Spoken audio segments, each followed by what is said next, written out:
अस्सलाम वालेकुम, मेरा नाम अली है और टेक बोलचाल की नई और फ्रेश एपिसोड में हम आपको वेलकम कहते हैं। भाई फाइनली 2023 जा रहा है और ये टेक बोलचाल हो सकता है कि 2023 की लास्ट टेक बोलचाल हो, क्योंकि 10 ही दिन रह गए हैं। और आज हम बात करेंगे कुछ डिजिटल एप्स लॉन्च हो रही हैं आज को लेके, और इसी तरीके से कुछ ऑनर ने अपने 5 डिवाइसेस को लॉन्च कर दिया, उसकी क्या प्राइस आई है, और ओप्पो ने भी अपना A58 लॉन्च कर दिया है, उसकी प्राइस की बात करेंगे। साथ ही साथ हम लोग बात करने वाले हैं यहाँ पर नूबिया की नई सीरीज ZTE पाकिस्तान में काफी एग्रेसिव आने वाला है। तो वीडियो को आपने एंड तक देखना है, पसंद आती है तो लाइक शेयर एंड सब्सक्राइब के साथ नोटिफिकेशन बेल आइकन को प्रेस कर लीजिएगा। अब मैं आपको ज्यादा बोर नहीं करता, वीडियो शुरू करते हैं।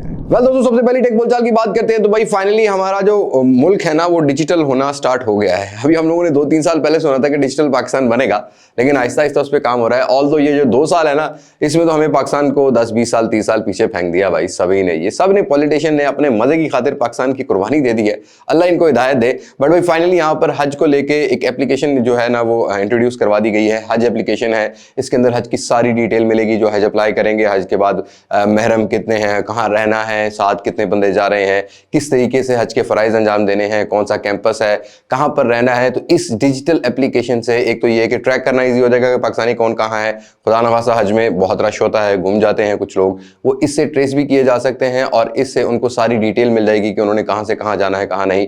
तो ये वाली एप्लीकेशन काफी ज्यादा हेल्प करने वाली है इंशाअल्लाह ताला 2024 के हाजियों को।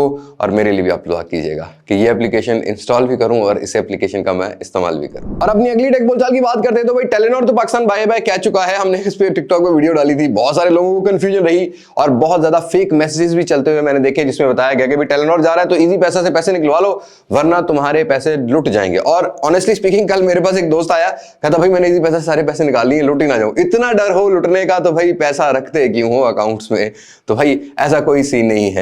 इजी पैसा एक अलग प्रोडक्ट है, माइक्रो फाइनेंस बैंक टेलीनॉर का जो है उसने बताया कि ये वैसे ही काम करेगा, कोई प्रॉब्लम नहीं आने वाली। ये एक मर्जर हुआ है एक कंपनी का एक कंपनी में। PTCL ने बाय किया है टेलीनॉर की जो सिम नेटवर्क है। इजी पैसा एक माइक्रो फाइनेंस बैंक के थ्रू चल रहा होता है, वो एक अलग प्रोडक्ट है, उसको उसी तरीके से ही चलाया जाएगा जैसे वो पहले चल रही थी। तो आपके पैसे लुटने का डर नहीं है। गवर्नमेंट इतनी भी बेवकूफ नहीं है कि कंपनी जा रही है और पता लगे वो लाखों करोड़ों रुपए जो है ना वो इकट्ठे किए लोगों के निकल के ऐसे जाने नहीं देंगे। भाई टेंशन नहीं लेनी, हमारी पाकिस्तानी गवर्नमेंट पैसा ले सकती है, दे नहीं सकती। ये चीज आपने माइंड में रखनी है। वैसे हम भी ऐसे ही। और हमने सुना था कि electric car are the future, और अब उस चीज को रियलिस्टिक एक शक्ल दी जा रही है। पाकिस्तान में स्पेशली इलेक्ट्रिक कार्स की डिमांड, इलेक्ट्रिक बाइक्स की डिमांड और इलेक्ट्रिक व्हीकल्स की डिमांड बढ़ती जा रही है। चाहे वो ऑटो रिक्शा हो, चाहे वो बहुत बड़े बड़े लोडर भी हो, तो वो भी इलेक्ट्रिक वाले जो है ना सपोर्ट, और गवर्नमेंट भी इस चीज को सपोर्ट कर रही है। ऑब्वियसली पॉल्यूशन बहुत हो गई है और मौसमी माहौलियात बहुत ज्यादा चेंज हो गई है। अब इसको लेके हाशू और दवान ग्रुप है, ये एक लीडिंग ग्रुप्स हैं जो कि पाकिस्तान में कार मैन्युफैक्चरर में जाने जाते हैं।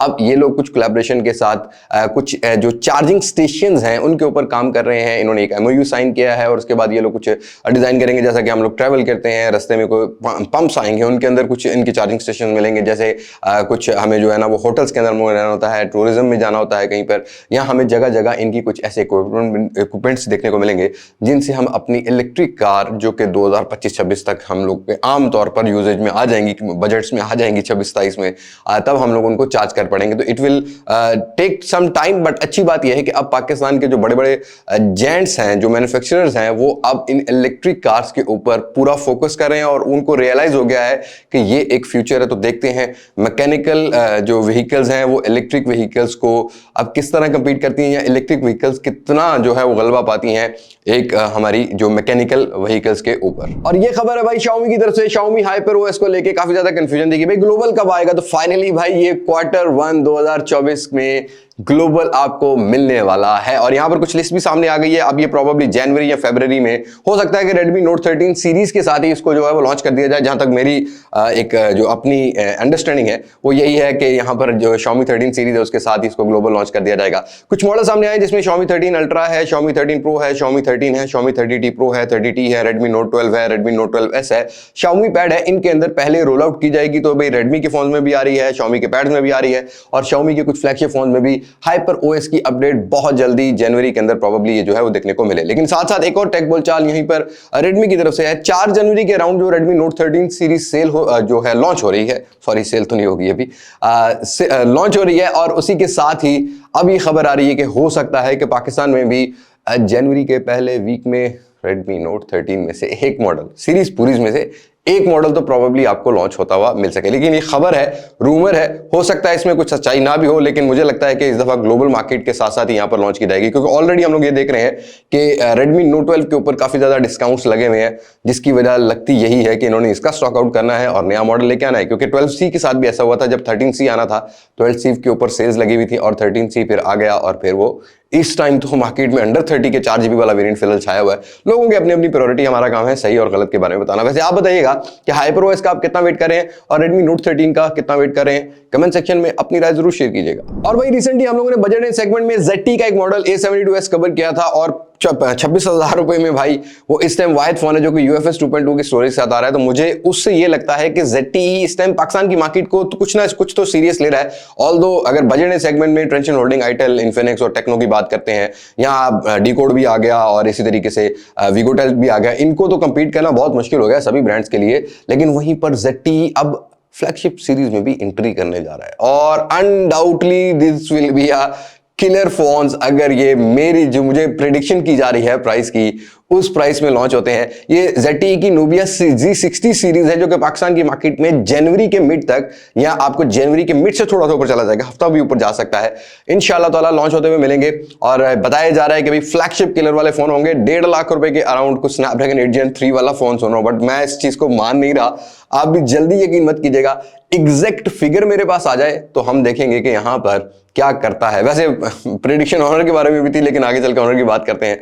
पानी फेर दिया सारी उम्मीदों पर ऑनर ने, लेकिन ओवरऑल यहां पर ZTE काफी एग्रेसिव एंट्री करने वाला है with a flagship series ZTE Nubia series के साथ। तो लेट्स सी ZTE कितना कंपीट करता है, कितना नहीं। तो यहां पर भाई फाइनली वीवो ने वीवो का फिर से Y सीरीज का एक और जरा रीब्रांडेड सा फोन लॉन्च कर दिया, Y27s।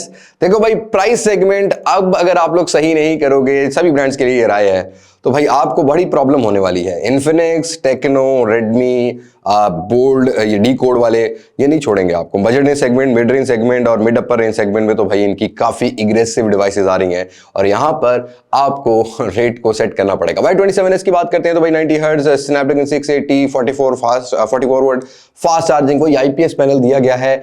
स्नैपड्रैगन 680 के साथ प्राइस यहां पर रखी गई है 57 से 58 हजार रुपया, जो कि मुझे लगता है कि काफी स्ट्रगल करेगा। और ओप्पो का A58 भी इसी प्राइस में है, तो इन्होंने ओप्पो A58 और ओप्पो ये Y27 को तकरीबन एक ही प्राइस, Y27s को एक ही प्राइस में उतारा है।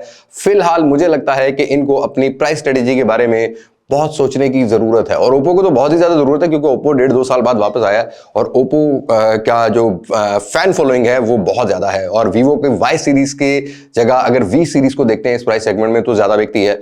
तो लेट्स सी ये लोग ब्रांड मेरे सजेशंस को कितना जो है ना वो सीरियस लेते हैं। वैसे तो भाई मेरी सुनता तो कोई भी नहीं है, आप लोग भी कह रहे होते हो कभी कभी पेड़। अरे भाई, जितने कंपैरिजन मैंने दे दिए, जितना समझदार मैंने तुम्हें कर दिया ना, अल्हम्दुलिल्लाह मैं अपने काम से बहुत सेटिस्फाइड हूं। बाकी मैंने भी गुजारा करना होता है ना, गौड़ा घास से दोस्ती करेगा तो क्या करेगा, कहीं ना कहीं कोई इंटीग्रेशन आ जाती है तो उसको आप लोग भी समझ जाया करो, और हमारी भी कोशिश होती है कि हम आपको कोई ना कोई कंपैरिजन में समझा दिया करें। तो लेट्स सी क्या बनता है क्या नहीं। तो लास्ट नॉट द लीस्ट भाई, ये खबर ऑनर की है। भाई ऑनर ने फाइनली अपने 5 फोन लॉन्च कर दिए हैं। मैं बहुत एक्साइटेड था कि चलो यार, ऑनर एक अच्छे तरीके से वापस आ रहा है, गूगल मोबाइल सर्विसेज के साथ वापस आ रहा है, कुछ एग्रेशन तो दिखाएगा प्राइस को लेके।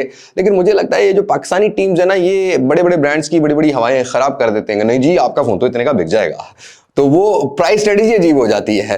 भाई यहाँ पर ऑनर के X5 प्लस और X6A लॉन्च किया है, ऑनर 90 लाइट लॉन्च किया है, ऑनर X90A लॉन्च किया है, 9A लॉन्च किया है, और साथ के साथ X जो है वो सिंपल ऑनर 90 लॉन्च किया है।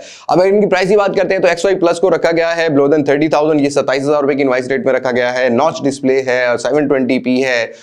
फिर वही बात आ गई, हार्डवेयर बहुत नॉर्मल है, G36 टाइप का हार्डवेयर है। तो इन चीजों को टैकल करने के लिए भाई आपको समझना पड़ेगा कौन सी प्रोडक्ट आज यूथ बाय करना चाहती है। जवान लड़का कौन सी चीज बाय करता है भाई, घर की डिसीजन जवान लड़का लेता है भाई आजकल, अब बाबेल नहीं लेते।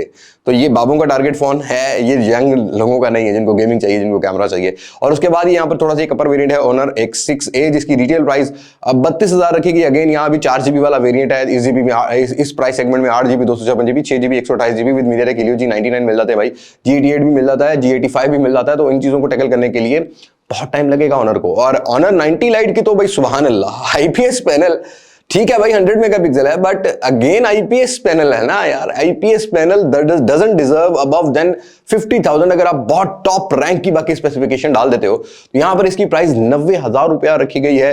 I don't think so this will be a better choice in that price segment, क्योंकि इतने पैसों में तो Redmi Note 12 Pro आ जाता है with 120 hertz with AMOLED panel, और इसी तरीके से Realme का 9 Pro Plus आ जाता है। यूज में बहुत से ऐसे फोन मिल जाते हैं जो कि इस फोन को तो कच्चा चबा जाएंगे। लेकिन अगर अगले फोन की बात करते हैं, स्नैपड्रैगन 695 ऑनर जो X9A है, इसकी प्राइस रखी गई है 1,30,000। देखो भाई, डिजाइन बहुत अच्छा है, ड्यूरेबिलिटी बहुत अच्छी है, कर्व स्क्रीन जरूर है। कर्व स्क्रीन तो इन्फिनिक्स के 030 में भी मिल जाता है भाई, जो 60-62 हज़ार रुपए में मिल रहा है पाकिस्तानी मार्केट में भी G99। और 695 कितना अच्छा काम कर लेगा, G99 को तो फिर भी उस तरीके से ठीक है 5G हार्डवेयर हम मानते हैं, बट भाई इस चीज को भी समझने की जरूरत है। 1,30,000 बड़ी अमाउंट है भाई, बहुत बड़ी अमाउंट है। इतने पैसों में सैमसंग के फ्लैगशिप फोन, OnePlus के फ्लैगशिप फोन जो है ना पाकिस्तानी मार्केट में मिल रहे होते हैं, तो लोगों की प्रायोरिटीज भी देखनी पड़ेगी। मतलब इस थोड़े से पैसे डालो तो Vivo V29 मिल जाता है, स्नैपड्रैगन 778G, और साथ के साथ उसके अंदर 2K का डिस्प्ले मिलता है, तो बाकी सारी चीजें भी वहां पर देखने को मिल जाती हैं। और उसके बाद ये वाला फोन मुझे थोड़ा सा जस्टिफाइड लगा है, लेकिन 8GB 256GB का रैम और रोम का वेरिएंट मार खाता है भाई इस रेंज के अंदर। 1,80,000 रुपए का ऑनर 90 जो है वो लॉन्च किया गया है।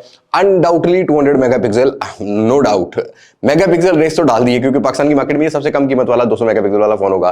बट फिर अगेन स्नैपड्रैगन 8 जेन जो स्नैपड्रैगन 7 Gen 1 वाला हार्डवेयर मिलता है, ये काइंड ऑफ एक नया एक्सपीरियंस होगा, क्योंकि पाकिस्तान में ये पहला फोन होगा इस हार्डवेयर के साथ। दुनिया में तो पहले बहुत सारे लॉन्च हो चुके हैं, तो मुझे लगता है कि ये एक तो पुराने मॉडल है, और ऑनर को प्राइस स्ट्रेटेजी शुरू में ही थोड़ी सी अग्रेसिव रखनी पड़ेगी अगर मार्केट में प्रॉपरली अपनी प्रेजेंस बनानी है, क्योंकि सैचुरेशन काफी ज्यादा। और टेक अ लाइटर नोट भाई, अगर ऑनर से कोई देख रहा है, देखो भी मैं तुम्हारे खिलाफ नहीं हूं, मतलब मैं कोई ऐसी बात नहीं कर रहा, मेरा काम है एक एनालिसिस पेश करना कि आप मार्केट में कहां एग्जिस्ट करते हो। तो फिलहाल मुझे नहीं लगता कि आपकी कोई भी प्रोडक्ट सिवाय ऑनर 90 के कोई लड़ पाएगी उस तरीके से बाकी ब्रांड्स के। और बहुत सैचुरेशन है मार्केट में, बहुत सारे ब्रांड्स नए आ रहे हैं, तो उनको कंपीट करने के लिए प्राइस एग्रेसिव रखनी पड़ेगी। बाय द वे, थोड़ी सी लंबी होगी वीडियो, आप मुझे कमेंट सेक्शन में बताइएगा क्या ऑनर की इन डिवाइसेस को हमें कवर करना चाहिए अपने चैनल पर कि नहीं करना चाहिए, और क्या ऑनर 90 को कवर करना चाहिए अपने चैनल पे कि नहीं करना चाहिए 200 मेगापिक्सल को टेस्ट आउट करने के लिए। Do let me know in comment section. बस आज की वीडियो में तो मुलाकात होगी नई वीडियो में, किसी नई अनबॉक्सिंग, किसी नए रिव्यू, किसी नए कंपैरिजन के साथ। तब तक मुझे दें इजाजत। मैं हूं लिबात मास, पाकिस्तान, अल्लाह हाफिज।